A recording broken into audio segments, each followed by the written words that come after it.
America 47వ అధ్యక్షుడిగా ప్రమాణ స్వీకారం చేసేందుకు డొనాల్డ్ ట్రంప్ రెడీ అయ్యారు. ఇందుకోసం ఆయన తన సతీమణి మెలానియా, కుమారుడు బారెన్ ట్రంప్ తో కలిసి ఫ్లోరిడా నుంచి వాషింగ్టన్ డీసీకి బయలుదేరారు. మరోవైపు ట్రంప్ ప్రమాణ స్వీకారానికి మరొక్క రోజు మాత్రమే మిగిలి ఉంది. రేపు అగ్రరాజ్యం అధ్యక్షుడిగా ఆయన ప్రమాణ స్వీకారం చేయనున్నారు. ఆయనతో పాటు ఉపాధ్యక్షుడు జేడీ వాన్స్ సైతం ప్రమాణ స్వీకారం చేస్తారు. ట్రంప్ ఈసారి భిన్నంగా ప్రమాణ స్వీకారం వేదికను మార్చేశారు. దాదాపు 4 దశాబ్దాల తర్వాత రోటుండాలో ఈ కార్యక్రమం జరగబోతోంది. ఈ మేరకు కార్యక్రమానికి ఏర్పాట్లు సిద్ధం చేశారు.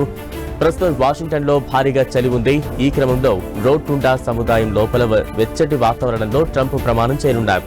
వాస్తవానికి అమెరికా అధ్యక్షుడు ప్రమాణ స్వీకార కార్యక్రమం క్యాపిటల్ భవనం పశ్చిమ భాగంలో నేషనల్ మాల్, జాతీయ చిహ్నాల ఎదుట వేలాది మంది మధ్య జరిగేది.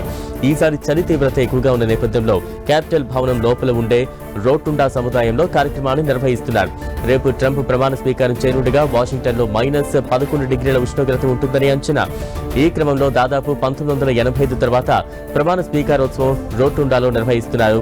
ఇంతకు ముందు రొనాల్డ్ రీగన్ సైతం చలి కారణంగా రోటుండాలో ప్రమాణ స్వీకారం చేశారు. రొనాల్డ్ రీగన్ తరహాలోనే తాను సైతం రోటుండాలో ప్రమాణ స్వీకార ప్రసంగం చేయనున్నట్టు ట్రంప్ ప్రకటించారు.